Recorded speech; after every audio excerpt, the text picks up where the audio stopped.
Hey everybody, I'm Bob Bakert with Jazz Guitar Today, and I'm being joined by my good friend, great guitarist Bill Hart. Hey Bill. Hey Bob, how you doing? I'm doing good. Like we don't talk. Um, so before I get going here, I just wanted to say a couple things really quickly about the magazine. We don't really push very hard for this, but it really helps us out if you subscribe to the magazine and get your guitar playing friends to subscribe to the magazine. We've got two different entities that we appreciate. One is the actual magazine, which you go on to jazzguitartoday.com, hit subscription, give us your email address. We send out two emails a week on Saturday and Wednesday to let you know what's going on. If you're just watching us on YouTube, you're missing out on thousands of articles, lessons, reviews, people talking like Bill and I are going to talk today. You're just missing out on so much if you don't actually subscribe to the magazine. And then the other thing that we'd like you to do is actually subscribe and share everything, of course, but subscribe to the YouTube, our YouTube channel. It helps us out. We don't ask for any money. There's no money for subscriptions, but it does help us out. So we appreciate that. With that being said, let's get back to Bill. Hey, Bill. Hey Bob. So, um, for those of you who don't know, I'll give you a very brief description of Bill through my eyes. First of all, you have a website that would give everybody all the information they ever want to know about you, your bio and all your recordings and all that kind of thing. And that URL is what, Bill? Bill Hart Music at Gmail, BillHartMusic.com. All right. So Bill is a Canadian-born, Atlanta-based guitarist, and it would be a disservice to him to say jazz guitarist or rock guitarist or blues guitarist or pop guitarist, funk guitarist or fusion guitarist, because he literally is all of those things. One of the most versatile players that I know of. Studied all kinds of, all the styles, plays all the styles. Bill and I play together a little bit every week at a local jam session, and I've listened to him in his actual band, many times over the years that we've known each other. So, but we got talking about this, what we're going to talk about today. I said, Jesus, Bill, you've been around or played with or took lessons from or hung out with or jammed with, like, these names that I'm going to read off the names, and then I'm going to shut up and let you talk about this a little bit and kind of what we'd like to do. So let me get to that. So over the years, and I want to be clear about this, we're not hawking you to teach people. We're letting you people understand where all of your influences come from, the artists you've interfaced with as peers, as student, as all kinds of different things. So this is not about, hey, come study with me because I have, or any of those things at all. And this is not trying to stand on their shoulders or on their backs, and somehow, make money from those relationships. That's not what this is about. This is about just your incredible, insatiable appetite to learn the frickin' guitar. Is that a fair statement? That's very fair. Yes. Okay, great. So Alan Collins from Leonard Skinner, Jimmy Herring from just about everybody. People don't know who Jimmy Herring is. Shame on you. Scott Henderson, the great fusion player from California, Florida, California. Wayne Krantz, Mike Stern, Bill Connors. If you don't know who Bill Connors is, he was the first guitar player from Return to Forever. Amazing player. Steve Kahn, Joe Diorio, Don Mock. Those two names, Joe Diorio and Don Mock alone, are like mind-blowing. Tommy Tedesco, who, by the way, is from the same neck of the woods as we are.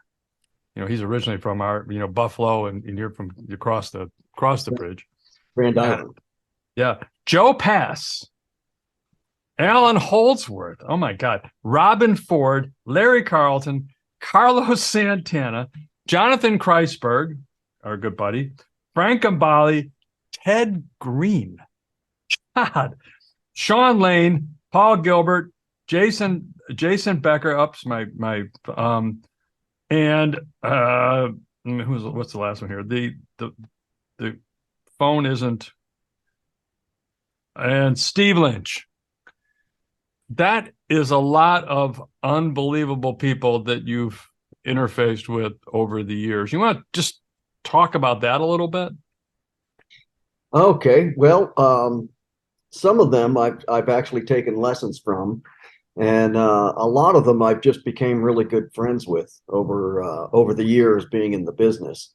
And I guess by like for example, Mike Stern or Jimmy, we would always play together. So in itself was kind of a lesson for me because what they were doing was so cool, and I was so honored to play with them. They just really wanted to play. So, and I got a little bit of different things from everybody, that I've kind of worked on over the years and just kind of made a library of it that I pick and choose from. Anything else? I could go on and on and on. Go on and on. Go on and on. Well, okay. So who was the first one you mentioned? Well, let's talk about what you and I had talked about that might be kind of fun for people. And not maybe not all the names, but some of the names. If you can think of over the next several weeks, we can either do this interview style or whatever. You'll say, when I was with Joe Pass and actually took lessons from Joe, this is kind of the kind of stuff that he was interested in teaching me. This is, whatever it is. It could be it could be a run, it could be a 2-5-1, but just a little inkling into what Joe impressed upon you was an important thing as from teacher to student. So that's kind of what we want to do. Yeah. So just as an example, Joe Diorio, who I believe you did study with, actually, right? Oh, yes, absolutely. Okay. Why don't you talk about how you met Joe, where you met Joe, how long you worked with him, and you can even talk a little bit about the kinds of things that he would be interested in you learning from him. Okay. Yeah, I guess to mention also with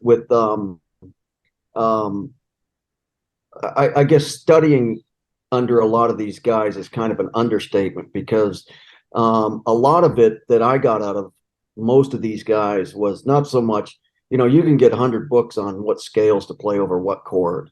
So it wasn't necessarily that. There was some particular concepts that were very unique to the guitar that I picked up, but a lot of it was based on just what those guys were like. Because for me growing up as a guitar player, I always kind of thought that, the untouchables, if you will, just had a smooth life, and they just, picked up their guitar, they got in a limousine and went to a gig, and the reality is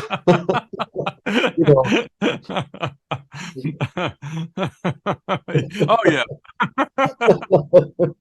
So I kind of got on the inside of where a lot of these guys were coming from. A lot of the cats were just kind of the same as the rest of us trying to play music. And to me it was a beautiful thing to see that that's just part of the lifestyle of being a musician. It's yeah, you do it for the love of the music, and that's what a lot of these guys just persevered in. They really were, did it strictly for the music, of course. And if you make money in it, that's a great thing. I made a quote one time where somebody asked me about it, and I said, well, the difference kind of is if a plumber or an electrician won the lottery, they'd quit their job and go live their life. And if a musician won the lottery, he'd buy more music gear and put out more music till he's broke. So that's true. Yeah, so there's it's kind of a lifestyle for sure, and I think that's the biggest thing I learned from a lot of these guys. That's so. When you would go in to see Joe, he was teaching at Guitar Institute at the time, wasn't he? Right. Yeah, he was at the Guitar Institute at the time. And me being the guitar junkie I was very hungry for, anybody that was, a happening cat at the time, I was, I would obviously stick to him like glue and try to, learn from him whatever way I can. And Joe just basically had this really kind of abstract way of teaching where it made sense to me because by the time I saw Joe, I kind of understood the mathematics and the language, Mm-hmm. so the things he would explain, I would kind of go, wow, okay, that equals that. Wow, that's pretty cool to look at it that way, you know. Can you think of an illustration of that, of something like that? Can you think of something that pops out at you that you would remember that he might have said? Certain things like uh Joe would do a tune like, say, Giant Steps, and he would kind of take the minor pentatonic scale and work it to where it played over the whole tune. Mm-hmm. You know, so it was that kind of thinking of, what does a minor pentatonic scale give you over this chord? You Mm-hmm. know, and then when you go to the next chord, how can you go just a half step down or above to make that next chord to try to simplify something very difficult to play? Mm-hmm. It was just that kind of conceptual thinking that Joe would have. Um, he talked a lot about melody and, you know, uh, I wouldn't necessarily say outside playing, although he did have a grasp of that. Yeah, yeah, I'd say he had a grasp of that. Yeah, Yeah, it's about as outside as you could get, I think, on a lot of tunes that I heard him play. yeah. So, how would it be different if you were to when you went to see Joe Pass? How would what would Joe Pass be like when you walked in and chatted with him about the guitar? Joe was very let's see, very mellow, Mm-hmm. very laid back, and um, not to take anything away from him, but he really didn't know a whole lot about, what he was doing. He just did it, and he would go from like a D minor to a E flat diminished to an E minor chord, and he said that E flat diminished, he would call it just a traveling chord or a passing chord, you know.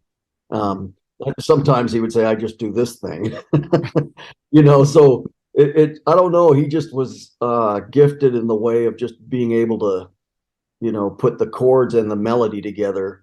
A lot of it was probably by ear, and of course by, years and years of doing it, and you know, um, and I think he probably just heard it that way. He probably didn't care to know what it was really all about, you know.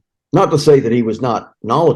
knowledgeable about it. I just don't think he really cared about it as much as just, here, learn these songs, do this, how does this sound? Driven by his ear, Driven driven by what he by his wanted. ear. Yeah. I once asked a teacher that I had about Wes Montgomery, and I Mm. said because I did some transcription of his tunes and for this particular teacher, and I said, who the hell comes up with this stuff? Yeah. I mean, who? I mean, because he was very unguitar-ish, if you will. It was, and I said, do you think he technically or theoretically? I mean, how do you think he? He says, Bob, he just hears it and plays it. Yeah. Right. So I think that's what you're describing to me. Exactly. He Yeah. hears it, he knows where it is on the neck, and plays it because that's what he hears. Yeah. It's And I think through that time in the 80s, this right. was a lot of guitar players were really, it was kind of the peak of guitar players wanting to learn all the modes and all this real hip stuff and outside playing. And Joe would say, don't worry about trying to figure out if it's right or wrong by the math. He would say, Mm-hmm. if you hear it and you like it, then it's right. It doesn't Now, matter what the theory says. so you got three guys that you interacted with. I think you actually did study with Wayne Krantz, right? I did. Yes. Yeah. Yes. So what kinds of things would a guy like Wayne Krantz be into? Now, Wayne taught at Berkeley, among other things. Yeah. But what kinds of things would Wayne want you to digest, I guess, or be aware of, or Yeah, the first, I guess it was 1993 when I studied with Wayne, and it Mhm. was in New York City. It was Soho. Um, and I would go to his apartment, and at that time he was writing tunes for Lenny Stern. Mhm. He would have all his charts on his bed, and he was also a guy that really lived the music. You know, it was like a little box with a bed and music sheets on it, and a fat amp on the other side. You know, and that was it. You know, and, Yeah, I'm looking around. I can kind of relate to that, actually. yeah, you know, so Wayne had a very, very cool, unique way of the first thing is his timing was impeccable, Mhm. you know, and one of the things he would do is he would record every time he practiced and saved it on a cassette tape. Hmm. Um, Cassette tape. Wow. yeah, cassette tape. And for people that don't know that what that is, look it up in the history. You know, so yeah. So Wayne was using a lot of like ways of thinking, you know, of course, another abstract way of thinking about the guitar in a different form as far as some of the other guys, but like Joe Diorio, Wayne was more um, taking two frets and playing all the notes that would go in a scale just on those two frets, but limit yourself to those two frets and try to make music out of it. You know, so it was really kind of for me, it was a real kind of like stretch to, you know, not depend on learning a pattern and forgetting about the music, you know. And I think that was kind of the big thing in the 80s that everybody was learning shapes and patterns and uh you know what to do and how to go up a half step and play this scale and that. And I remember Howard Roberts was another guy that I was fortunate enough to um study with, and he said, you know, he goes, I find the two notes that don't work and I just don't play them, you know. And it just kind of made everything simple, you know. Oh, yeah, those two. Yeah, get them Yeah, out of here. Yeah, throw those bums out of here. You've had enough. That's yeah. that's hysterical. So let's move on to a couple more guys of that ilk, like Scott Henderson. What was your relationship with Scott? Scott, I was real fortunate to become good friends with Scott before I went out to Los Angeles. Hmm. You know, so when I went out to LA in 86 and 87, 88, I was already friends with Scott, you know, so I got to play with him quite a bit. And then I had him come over to the house one time. And by the way, Wayne Krantz actually would and has stayed at my place for a couple of times. So it wasn't just an hour lesson, it was an actual, you Yeah. know, came down to do clinics and he would stay with me and I'd probably bug him to death about what he was doing, you know. Well, yeah, I think it's important to note that you're friends with all these guys. Yeah, yeah, they weren't just, I mean, any, you Yeah. know, it's not just, you Right. know, I'm not just friends with them on Facebook. Yeah, right. Yeah, yeah. And the other thing that for people that don't know, and some probably don't, that when you're quote unquote taking lessons or teaching or learning from at this level, it's a whole different ball game. I mean, Yeah, it's you're actually a couple of peers, and this, you know, if I'm saying something wrong, please correct me, but where, you know, you got two guys that are, and you say, hey man, you do that so well, what the hell are you doing? right. You know, it's not that you can't stand on the same stage and play the same tunes and get through the music and all that kind of stuff. It's like some guys are just, you know, they wow, you know, you can't learn everything all at the same time, but if you see Scott doing something, you go, what are you doing, man? you Yeah, know, yeah, can you show me that? And sometimes that's what it boils down to, yeah. So anyway, so getting to Scott, yeah, I mean, I know you guys you're friends with all those guys. So what was your guitar relationship like? What was that all about? Scott just he for me, I think because I knew him before going out there through Steve Freeman. Scott was very open and really, you know, I guess, for lack of better words, very kind with sharing his knowledge with me, you know, Mhm. on things to do that would help me get better. And you know, he wouldn't hold back, you know. Right. So he was show me all the stuff that he did that, you know, he worked through. And I think the big thing was he didn't put it on a I'm up here and you're down here. This is what you need to do. Scott would make it more like, well, I struggle with that same thing. This is what I did, you Right. know, and it seemed to help, you know, that kind of thing. Mike Stern was that same way, you know. Uh, Yeah. you know, so Scott was you know, he just had all these great, I mean, he was just such a monster player. I mean, no, well, like all the guys were, but you know, um Scott had that really rock edge Hmm. to what he was writing too, you know. And things I've learned, like I remember Scott telling me that when he first went out to LA, you know, his goal was to play all the tunes in the real book and be the greatest bebop player, you know. And I'm laughing at that one. yeah, because now it's like, you know, Yeah. he can do it and he can kill on it, but that's not what Scott's known for, you know. He's an incredible. You know what Wayne Krantz told me? What's oh yeah, what's that? He said, well, I asked him about, bebop and all that. He said, it took 10 years for me to get that stuff out of my playing, Yeah, you know? So it's, it goes back to the, learn everything you can, you know, and then the old line is forget all that stuff and play. But I would say learn everything you can, find your own voice and play is right. where Yeah. where I would go with that.